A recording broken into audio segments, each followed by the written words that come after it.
creo que es importante reflexionar respecto del trabajador en nuestra legislación. Pues como sabemos, es la parte más débil de la relación laboral, y pese a la existencia del principio propietario en la legislación laboral, ello no se encuentra reflejado con claridad y de manera expresa en nuestra Constitución actualmente. Al ser la parte más débil o desprotegida, los trabajadores y las trabajadoras quedan supeditadas a la voluntad del empleador, con las consiguientes injusticias e ilegalidades que a diario ocurren con empresarios inescrupulosos. Es por ello que el derecho al trabajo debe ser un derecho humano fundamental, pues tiene que ver directamente con la dignidad de las personas, el cual no se encuentra consagrado en nuestra Constitución. Pues como ustedes saben, la gran mayoría de los que estamos aquí hoy día somos abogados, pero hay un gran número que no lo es, y me voy a permitir leer aquellos números del artículo 19 que consagran nuestra Constitución, donde se establece o se menciona el trabajo. Y partimos con el artículo 19, que la Constitución asegura a todas las personas en su número 16, la libertad de trabajo y su protección. Toda persona tiene derecho a la libre contratación y a la libre elección del trabajo con una justa retribución. Se prohíbe cualquier discriminación que no se base en la capacidad o idoneidad personal, sin perjuicio de que la ley puede exigir la nacionalidad chilena o límites de edad para determinados casos. Ninguna clase de trabajo puede ser prohibida, salvo que se oponga a la moral, a la seguridad, a la salubridad pública, o que lo exija el interés nacional y una ley lo declare así. Ninguna ley o disposición de autoridad pública podrá exigir la afiliación, organización o entidad alguna como requisito para desarrollar una determinada actividad o trabajo, ni la desafiliación para mantenerse en estos. La ley determinará las profesiones que requieren grado o título universitario y las condiciones que deben cumplirse para ejercerlas. Los colegios profesionales constituidos en conformidad a la ley y que digan relación con tales profesiones estarán facultados para conocer de las reclamaciones que se interpongan sobre la conducta ética de sus miembros. Contra sus resoluciones podrá apelarse ante la Corte de Apelaciones respectiva. Los profesionales no asociados serán juzgados por los tribunales especiales establecidos en la ley. La negociación colectiva con la empresa en que laboren es un derecho de los trabajadores, salvo los casos en que la ley expresamente no permita negociar. La ley establecerá las modalidades de la negociación colectiva y los procedimientos adecuados para lograr en ella una solución justa y pacífica. La ley señalará los casos en que la negociación colectiva deba someterse a arbitraje obligatorio, el que corresponderá a tribunales especiales de expertos cuya organización y atribuciones se establecerán en ella. No podrán declararse en huelga los funcionarios del Estado ni de las municipalidades. Tampoco podrán hacerlo las personas que trabajen en corporaciones o empresas, cualquiera sea su naturaleza, finalidad o función, que atiendan servicios de utilidad pública o cuya paralización cause grave daño a la salud, a la economía del país, al abastecimiento de la población y a la seguridad nacional. La ley establecerá los procedimientos para determinar las corporaciones o empresas cuyos trabajadores estarán sometidos a la prohibición que establece este inciso. Para partir, en la actual Constitución, como lo dije anteriormente, no aparece el término derecho al trabajo. Esta señala la libertad de trabajo y su protección, indicando que toda persona tiene derecho a la libre contratación y a la libre elección de trabajo con una justa retribución. Juan Somavía señaló: mi experiencia en la OIT me indica que la noción de trabajo decente, que hoy es mundialmente aceptada, no está consagrada en la actual Constitución, ya que no podemos tratar el trabajo y el trabajador como un costo de producción o mercancía, sino como ser humano, y reconocer el valor que el trabajo le da a la sociedad, que es el de la dignidad personal. La gente se prueba en el trabajo, es fuente de estabilidad para las familias, es fuente de paz en la comunidad. Entonces, el trabajo es un aspecto central en la calidad de una sociedad. No solo los derechos laborales, que son fundamentales, ya que los derechos le dan calidad al trabajo, sino que una constitución puede darle al trabajo el rol central que verdaderamente tiene en la sociedad. Solo decir que no puede ser más atingente lo que señala Somavía en un seminario hace mucho tiempo atrás, a lo que hoy día estamos viviendo y a lo que nos convoca en este seminario. Como lo decía, la Constitución de 1980 relega a un segundo plano al actor sindical. El artículo 19, número 19, establece el derecho a sindicarse en los casos y en la forma que señala la ley. La afiliación sindical será siempre voluntaria. Las organizaciones sindicales gozarán de personalidad jurídica por el solo hecho de registrar sus estatutos y actas constitutivas en la forma y condiciones que determine la ley. La ley contemplará los mecanismos que aseguren la autonomía de estas organizaciones. Las organizaciones sindicales no podrán intervenir en actividades político-partidistas. Y digo que quedan relegados a un segundo plano por varias razones. En primer lugar, la consagración constitucional del derecho de sindicalización pone el acento en la voluntariedad de afiliación y en la garantía de no intervención estatal en su proceso de constitución, al establecer que adquirirá personalidad jurídica por el mero registro de sus estatutos y actas constitutivas. El constituyente en el 80, entonces, no pone el acento en cuestiones que son centrales para promover y fortalecer al actor sindical. En ese sentido, clave sería que el nuevo constituyente garantizara universalmente el derecho de sindicalización tanto para los trabajadores del sector público como del sector privado, y no limitara su ámbito o campo de acción. En los países desarrollados, como todos ustedes saben, los sindicatos son un actor clave en la dinámica de la democracia de sus respectivos países, no como entes político-partidistas, sino como actores políticos relevantes, posicionando al sindicato como un actor clave dentro de los debates que se dan al interior de la comunidad política vinculada con el trabajo. En segundo lugar, la Constitución del 80 inhibe el accionar del sindicato. Le indica que es un mero agente contractual, ya que le impide participar en actividades político-partidistas. En otros términos, para el constituyente del 80, el sindicato no es y no era un actor político, ni mucho menos un actor central para que los grupos dependientes de la sociedad, y especialmente vulnerables, puedan acceder a mejores condiciones de trabajo y de vida, rompiendo así los obstáculos que se oponen a la igualdad. En tercer lugar, la Constitución del 80 es hostil con un derecho fundamental esencial para que los sindicatos puedan cumplir los fines que les son propios, y este no es otro que el derecho a huelga.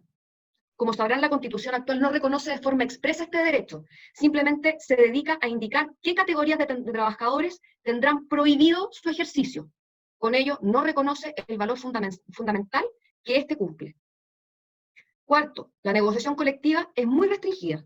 Solo se reconoce con la empresa en que se elabora, lo que significa que si el Código Laboral avanzara con una negociación por rama de actividad, eso sería inconstitucional.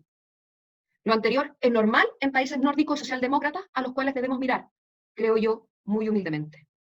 Y aquí me pregunto, ¿será relevante el Estado socialdemócrata de verdad? ¿La Constitución podrá asegurarles un trabajo a todas las personas?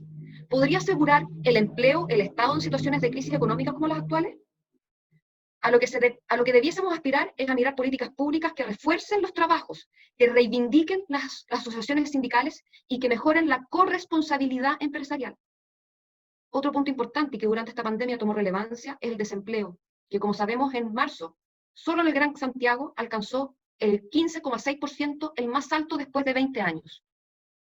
Pero no solo es importante mirar este porcentaje, sino que además mirar un punto central, que dentro de este análisis no puede quedar fuera, y que por cierto me toca en lo personal, que es el tema de género, puesto que de las mujeres en edad hábil para trabajar, solo un 46,1% lo está haciendo actualmente, versus el 52,9% que participaba en el mercado previo a esta crisis sanitaria. Lo que significa que la participación laboral femenina solo ha ido en descenso en los últimos 12 meses, y la inactividad laboral de las mujeres por consecuencia directa ha ido en aumento. Debemos mirar Chile, a la nueva Constitución y el reconocimiento de derechos sociales y personales a partir de la nueva realidad en que va a quedar Chile y el mundo luego de esta crisis sanitaria. Hemos aprendido que situaciones que eran anormales hoy son corrientes. Me refiero, y la que muchos de nosotros hemos vivido, es al trabajo desde casa, por ejemplo. Se han roto paradigmas como que si no hay un control diario empresarial real del trabajador en la empresa, este no producirá lo suficiente. Hemos sobrevivido a estar en familia y a trabajar desde casa con todas las restricciones y complejidades que esto acarrea. Hemos aprendido a valorar de distinta manera las relaciones humanas. No en vano hay una publicidad que dice, el mundo cambió. Y no solo el mundo, sino que los seres humanos seremos distintos una vez que termine el confinamiento. Y debemos como sociedad aprovechar este impulso para reflexionar en una quizás cuarta generación de derechos, entre los cuales sumo el derecho al trabajo, el derecho a la salud, a la educación, a la vivienda, no desde un rol subsidiario del Estado, sino que este como un ente gravitante en cada uno de ellos, obligándonos como colectivo a ser más respetuosos del otro y más cuidadosos de nuestros derechos, pero siempre tomando en cuenta nuestras obligaciones. Me pregunto, ¿será el teletrabajo el paradigma, con todas las dificultades que a diario vivimos cada uno de nosotros trabajando, incluso más que cuando lo hacíamos de manera presencial? ¿O quizá la panacea sea la reducción de la jornada laboral, como se discute hoy en día en el Parlamento? En este análisis, las obligaciones de los empleadores no pueden quedar legalmente limitadas a pagar solo las remuneraciones. Pienso quizá que una parte de las utilidades de la empresa que se ha logrado con el aporte de sus trabajadores debería estar legalmente destinada al bienestar de estos, a que sean felices, que pueden ser estas atenciones médicas, atenciones dentales, en la construcción de espacios deportivos, etc. Como lo dejé entrever hace un rato, la flexibilización y la adaptabilidad laboral deberían ser materias de debate post-pandemia. Por otro lado, existen determinadas situaciones en la libertad de trabajo consagradas actualmente en la Constitución que no están bien definidas ni en qué consisten ni cómo se ejercen, motivo por el cual los tribunales las interpretan de distinta manera según sea el caso. Pero creo que quizá considerar que los contratos de trabajo de duración fija o determinada debiesen ser la excepción, como en su momento lo hizo Italia, a este tipo de contratos cuando dictó leyes especiales y que reguló también nuevas normas para sancionar drásticamente los despidos injustificados con declaración de nulidad del despido y la reincorporación del trabajador con indemnización de 15 sueldos, lo que se asemeja a lo que se regulaba en Chile a través de la ley 16.455, que fue derogada por Pinochet. A lo que voy es que la nueva Constitución pudiera garantizar el empleo indefinido por sobre el temporal o a plazo fijo o determinado, sin perjuicio del derecho del empleador a despedir por justa causa y el derecho del trabajador para ser indemnizado si su despido es injustificado, pero sin el tope de los 11 años que tenemos hoy día, aumentando este tope. De ser así, recogido por el constituyente, se tendría que establecer un plazo o un periodo de transición en el que se tendrán que poner de acuerdo tanto el gobierno, los empresarios y los trabajadores para buscar soluciones armónicas de convivencia laboral, fortaleciendo la empresa, pero protegiendo también los derechos de los trabajadores. Quiero retomar el rol de la mujer. Hay una serie de factores que inciden en la baja participación laboral femenina, sobre todo en tiempos de crisis. Pero para entenderlos, no solo se puede dejar de abordar los que históricamente han afectado la situación laboral de las mujeres. Pues como lo dijo la directora de Estudios de Comunidad Mujer, Paula Poblete, somos las más perjudicadas frente a una crisis económica porque la enfrentamos desde una posición desventajosa. Como saben, antes de la pandemia, un 60% de las mujeres prestaban servicios preferentemente en 4 ramas de la actividad económica. Estas eran el comercio, la enseñanza, los servicios sociales y de salud, donde 3 de cada 4 trabajadores son mujeres, y en el trabajo de casa particular. Justo los 4 más afectados con esta crisis sanitaria que estamos viviendo. Nos debe preocupar lo que sucederá con ellas luego de la crisis económica y sanitaria, pues muchas incluso puede que no vuelvan a trabajar, o su reinserción sea muy dificultosa, lo que es un retroceso en términos estadísticos, escuchen bien, 10 años. Vuelvo aquí a la visión socialdemócrata del trabajo, pues espero que nos demos cuenta de lo importante que son las y los trabajadores para los empresarios y sus negocios, pues descubrieron, o quizá lo más acertado es decir, quizás comenzarán a valorar más a sus colaboradores, quienes son el motor de sus empresas, a quienes debieran entregarles herramientas suficientes para cubrir sus necesidades, pero no solo las básicas y las más elementales, sino aquellas que tienen que ver con la felicidad. Trabajar no solo por necesidad, sino por el simple hecho de querer desarrollarse como ser humano desde lo más profundo e integrar del ser. En fin, el debate o análisis de los derechos laborales en la nueva Constitución da para una gran y extensa conversación, más si tomamos en cuenta lo frágiles que son los derechos laborales y la falta de normativa destinada a protegerlos, y que en situaciones como esta, que pueden volver a ocurrir, lo más pronto, los pondrá nuevamente en el tapete, pues claramente lo más relevante de esta pandemia, además del tema de salud, es el tema de la falta de recursos económicos con la que cuenta gran parte de nuestros compatriotas, cuando se viene recién a dar cuenta que más del 60% de la población vive con lo justo y que en su mayoría está sobreendeudada, pues entonces claramente pone en relevancia el derecho al trabajo, es de vital importancia. Quiero terminar, si me permiten, leyendo la intervención del ex senador Enrique Silva Sima a raíz de una modificación del Código del Trabajo que se hiciera por allá en la década de los 90. La voy a leer textual, no es muy larga, así que les pido me tengan un poquito de paciencia, pero creo que es importante tener la reflexión de un visionario socialdemócrata, como somos todos los que estamos aquí presentes. Se estaba tratando una modificación del Código del Trabajo en cuanto a contratación, sindicación y derechos laborales. Le da la palabra el señor Saldívar don Andrés, presidente, al señor Silva, y esta parte, señor presidente, es posible que no extrañe el hecho de que haya pedido la palabra al mismo tiempo que el honorable señor Parra, pero se trata de una indicación que formulamos en conjunto, y los señores senadores comprenderán que tal modificación proviene de la bancada radical, lo cual deja constancia de la invariable posición de la socialdemocracia en Chile, desde hilo tempore. La verdad es que dicha indicación es fundamentalmente moderna, a pesar de todo.